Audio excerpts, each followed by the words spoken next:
দুনিয়াতে একটা জান্নাত আছে, যে ব্যক্তি এই জান্নাতে প্রবেশ করবে না আখিরাতের জান্নাতে প্রবেশ করতে পারবে না।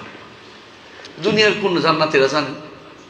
আল্লাহ তাআলার পরিচয় পাওয়া, একমাত্র আল্লাহর ইবাদত করা, তার সাথে সম্পর্কটা ঝালাই করে নেয়া, সারাটা জীবন প্রতি মুহূর্ত আপনার চিন্তা যেন থাকে আখিরাতমুখী। আল্লাহ তাআলা আমাকে যা দিবেন সেটা অনেক বড় জিনিস দিবেন, এই চিন্তা যার অন্তরে থাকবে দুনিয়াতে সে জান্নাতটা পেয়ে গেছে। আপনি দোয়া করবেন শুধুমাত্র ওখানে দাঁড়িয়ে, কি দোয়া করবেন? আল্লাহ তাকে প্রশ্নের উত্তর দেওয়া তৌফিক দাও, কিন্তু আপনি শিখিয়ে দিতে পারবেন না। আপনার কথা কি মাটির ভিতরে পৌঁছবে? আল্লাহ যদি না পৌঁছায়, কোনো কিছু পৌঁছার সুযোগ নেই। তাহলে আপনি এই কাজ কেন করতে যাবেন যে আমি উপর থেকে বলে দিব যেন উত্তর দিতে পারে? আবার কেউ কেউ তো মনে করে উত্তর দেওয়ার কোনো দরকারই নেই, ওখানে তো সরাসরি তার বাবা চলে আসবে। হ্যাঁ, আপন বাবা না হোক, যারা বাবা ডাকছে সারা জীবন সে চলে আসবে, তিনি যেভাবে বলবে সেভাবে তিনি উত্তর দিয়ে দেবেন। অথবা কেউ মনে আছে উত্তর তিনি বাবাই দিয়ে দিবে, আমি শুধু শুয়ে থাকি, এই আশায় বসে আছে। প্রিয় ভাইয়েরা, কোনোটাই উত্তর দিতে পারবো না আমরা যদি একটা কাজ করি, সেটা হচ্ছে আল্লাহ সম্পর্কে পরিচয় লাভ করতে পারি এবং তাকে মানি, তাহলে শুধুমাত্র উত্তর দিতে পারবো। কবরে গেলে প্রশ্ন 3টা করা হবে না 4টা? 4টা করা হবে। আব্দুল্লাহ জাহাঙ্গীর রহমতুল্লাহ নাম শুনেছেন? উনি বলতেন যে আমরা সবাই শুনছি 3টা, কিন্তু 4টে আছে যে অনেকে জানি না। 4টা প্রশ্ন করা হবে। 3টা প্রশ্ন যদি উত্তর দিতে পারে তারপর একটা প্রশ্ন করা হবে, তুমি কিভাবে জানলে? তুমি কিভাবে জানলে? প্রশ্ন উত্তর দেওয়ার তো কথা ছিল না, কিভাবে জানলে এটাও বলতে হবে। তখন বলতে হবে কারাতু কিতাব আল্লাহ ও আমিলতু বিমা ফিহি, আল্লাহর কিতাব পড়েছি। আল্লাহর কিতাব বুঝছেন তো, কোরআন কারীম। আমিলতু বিমা ফিহি, যা বলছে সেটা আমল করে সুন্নাহ আমার হাতে রেখেছি। যে ব্যক্তি দুনিয়ার বুকে আল্লাহর কিতাব পড়েছে, আমল করেছে, কোরআন পড়েছে, হাদিস পড়েছে, কবরে গেলে উত্তর দিতে পারবে। আর যে ব্যক্তি দুনিয়ার বুকে কোরআন পড়ায় নাই, হাদিস পড়ায় নাই, এটার উত্তর দিতে পারবে না। কি বলবে? হা হা হা লা আদরি সামাইতুন নাস ইয়াকুলুনা ফাকুলতু। এটা হাদিস, বারা ইবনে আযব রাদিয়াল্লাহু বর্ণিত হাদিস, সুনান আরবাতে আসছে, মুসনাদ আহমদে আসছে, সহিহ সনদে। সে কি বলবে? হা হা হা লা আদরি। হা হা কখন বলে মানুষ? চিন্তা করতেছে, চেষ্টা করতেছে উদ্ধার করার, কিন্তু আসতেছে না। অনেক চেষ্টা করবে, কিছু আসে না, শেষে বলবে লা আদরি, আমি জানি না। মানুষ কিছু বলছে, আমিও সেরকম বলে গেছি। বুঝছেন তো? দুনিয়ার বুকে আল্লাহকে চিনে নাই, রাসূলকে চিনে নাই, দিন ইসলামকে চিনে নাই, আখিরাতের কথা শুনে নাই, মানে নাই। দুনিয়াটাকে সবকিছু মনে করে বসেছি আমরা। আমাদের প্রশ্ন উত্তর দেয়া কঠিন, আর প্রশ্ন উত্তর না দেওয়ার পরেও জিজ্ঞাসা করা হবে, বলে তুমি কিছু পড়ো নাই? বলে না, কিছু পড়েইনি, আমি বলতে পারবো না। তখন কি উত্তর দিবে? তখন ফেরেশতা বলবে লা দারাইতা ওয়া মা তালাইতা, পড়াও নাই, তেলাওয়াতও করো নাই, শিখাও নাই। বুঝছেন তো? তালাইতা মানে তালাউতা, আল্লাহর কিতাবও পড়া নাই।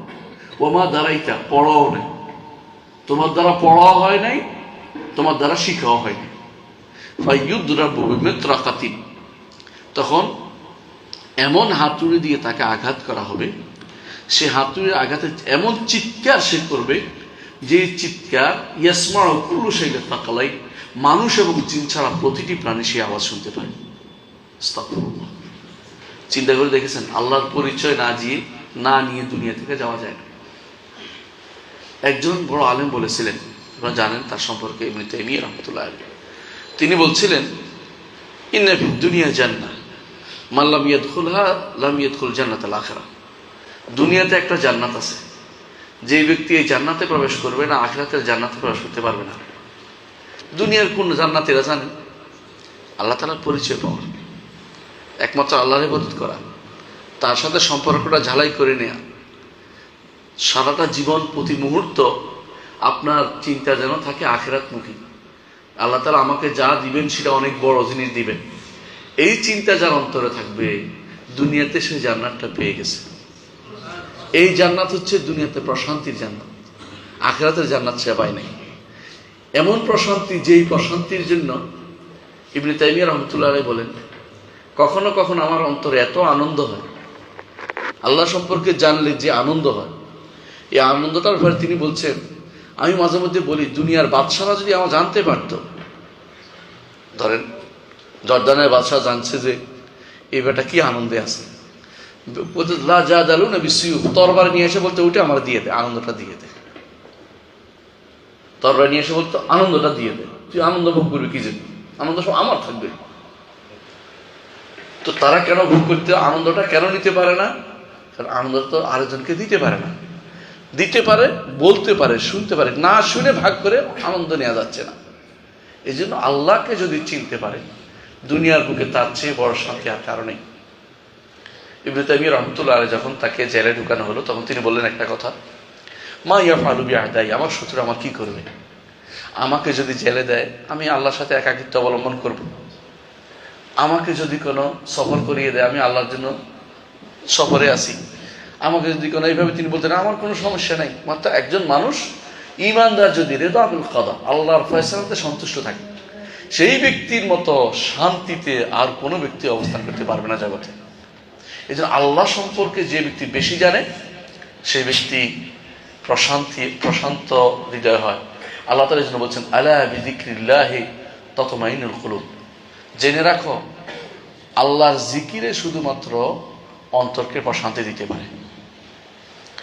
যে অন্তর আল্লাহ থেকে যত দূরে, সে অন্তরের ভিতরে তত অশান্তি বিরাজ করবে। যত কাছে থাকবে, শান্তি তত বেশি পাবে। সেদিন তার মনে হবে একটা স্বপ্নের জগৎ পার হয়ে আসছে। দুনিয়ার জীবনটাকে বিশাল জগৎ, যে জগতের কোনো শেষ নেই, আখিরাতের জীবনের কোনো শেষ নেই। সেই দিন আপনার মনে হবে যে আমি যে কাজটি স্বপ্নের জগতে ঘুরে আসছি, আমার কাজে লেগে গেছে। কিন্তু দুনিয়াতে যে আল্লাহকে চিনতে পারে নাই, সে ব্যক্তি আখিরাতও দেখতে পাবে না। কোরআনে কারীম আল্লাহ তাআলা বলেছেন, ওয়াহুয়া ফিল আখিরাতি আ'মা, আখিরাতে সে অন্ধ হবে। ক্বালা রাব্বি হালিমা হাশারতানি আ'মা, আল্লাহ আপনি আমাকে অন্ধভাবে হাসরের মাঠে উঠালেন কেন? ক্বালা কাযালিকা আতাতকা আয়াতুনা ফানাসিতাহা ফাকাযালিকা আল-ইয়াওমা তুনসা, আমার আয়াত এসেছিল, নিদর্শন এসেছিল, এগুলো তুমি ভুলে বসেছিলে, আজকে তোমাকেও ছেড়ে রাখা হবে, তোমাকেও কোনোদিন তোমাকে জান্নাতের পথে আর নেওয়া হবে না, কারণ তুমি তো আমার কথা শুনো নাই। ওমান আ'রাদা আন যিকরি ফাইন্না লাহু মাঈশাতান দানকা ওয়া নাহশুরুহু ইয়াওমাল কিয়ামাতি আ'মা, এই জিকির থেকে যে দূরে থাকবে, ওমান আ'রাদা আন যিকরি, জিকির থেকে মুখ ফিরিয়ে থাকবে। জিকির বুঝছেন তো? জিকির কোনো সন্দেহ নাই, আল্লাহর স্মরণ হচ্ছে জিকির। জিকির শব্দের অর্থই স্মরণ, যে কোনো ডিকশনারি দেখবেন, আল্লাহর স্মরণ হচ্ছে জিকির। ওমান আ'রাদা আন যিকরি, যে কেউ আমার জিকির থেকে মুখ ফিরিয়ে থাকবে, ফাইন্না লাহু মাঈশাতান দানকা ওয়া নাহশুরুহু ইয়াওমাল কিয়ামাতি আ'মা, তার জন্য দুনিয়ার জীবন সংকীর্ণ হবে, শান্তির জন্য হতে পারে না। ওয়া নাহশুরুহু ইয়াওমাল কিয়ামাতি আ'মা, আর কিয়ামতের দিন তাকে আমরা অন্ধ হিসাবে উঠাবো। অন্ধ কেন উঠছে? কারণ দুনিয়াতে অন্ধ ছিল, চোখে ছিল কিন্তু দেখতে পায়নি। কিরকম দেখতে পায়নি? কোরআন কারীমে আল্লাহ তাআলা বলে দিয়েছেন যে ওয়ালাকাদ যারানা লিজাহান্নামা কাসীরাম মিনাল জিন্নি ওয়াল ইনস, জাহান্নামের জন্য অনেক জিন এবং মানুষকে আমরা তৈরি করেছি। লাহুম কুলুবুন লা ইয়াফকাহুনা বিহা, তাদের কিছু কলব আছে, এগুলি তারা বুঝে না, তাদের কলব দিয়ে তারা বুঝে না, তারা হাত দিয়ে দেখে না, চোপা দিয়ে এবার আল্লাহ তাআলা সবটাই বলেছেন। এবং সবগুলো একা কাল আনআম আহম আদাল, তারা হচ্ছে চতুষ্প জন্তুর মতো এবং বরং তার চেয়েও নিকৃষ্ট। দুনিয়ার জীবনে যে আল্লাহকে চিনতে পারে নাই, সে ব্যক্তি হায়ওয়ান জন্তুর চেয়েও খারাপ। বরং কোনো হায়ওয়ান ও জন্তু আল্লাহকে চিনে,